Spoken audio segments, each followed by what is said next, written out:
Hi and welcome to Business with Joe. I'm Joe and thanks for coming to my YouTube channel.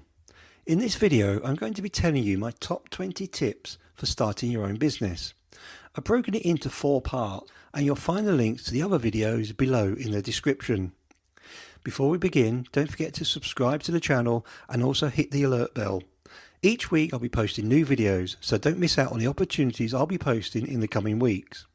Before we start, let me tell you about the website or companies I'm suggesting in this video are from personal experience of actually using them or someone I know has recommended them to me. I will tell you if it's an affiliate link in the description below to any of the sites, but again, I'm only recommending these links because of personal use or a recommendation. So let's get going.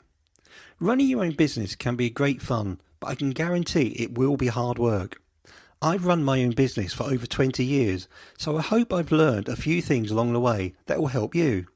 When starting and running your own business, we will all make mistakes, but hopefully if you follow some of these tips, you'll make a few less than I did.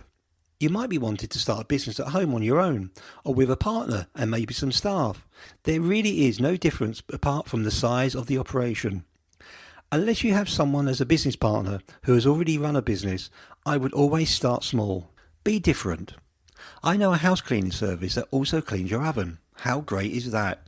Okay, maybe not unique, but how many cleaning companies do you know also leaves flowers on every trip? This cleaning company does.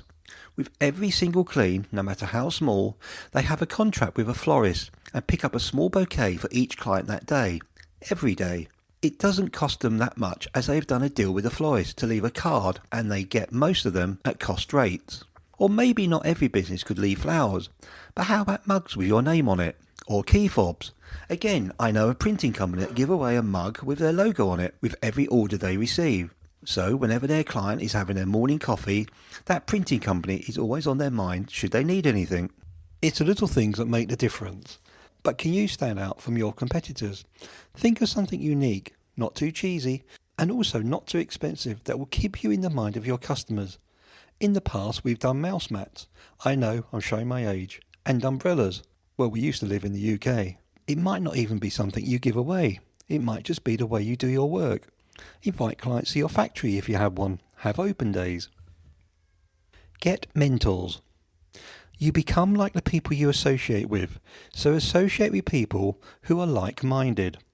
It's one of the reasons why I network, because on a weekly basis I meet and chat with other entrepreneurs who have the same goals and aspirations as I do, to be more successful. A mentor or peer group are happy to share encouragement and give solutions to any problems you might have, and support you in a way that your friends cannot because they don't really understand what you're going through and why. It's also worth getting a business coach when you can afford it, as it's great to be able to talk through ideas with someone outside your business. They also can hold you to account. If you agree to do certain things within your business, then the coach will make sure you do it. A business coach will assist and guide you in running a business by helping you define the vision for your business and how it fits in with your lifestyle that you want. A good business coach should take you on a process that takes your business from where it is now to where you want it to be. Take time off. This is so important when running your own business, as you can live and breathe it 24/7, and it's very tempting to spend all your time working in the office. You need to recharge your batteries. Book time off. Take evenings off. Do a sport or socialise. Be with your family.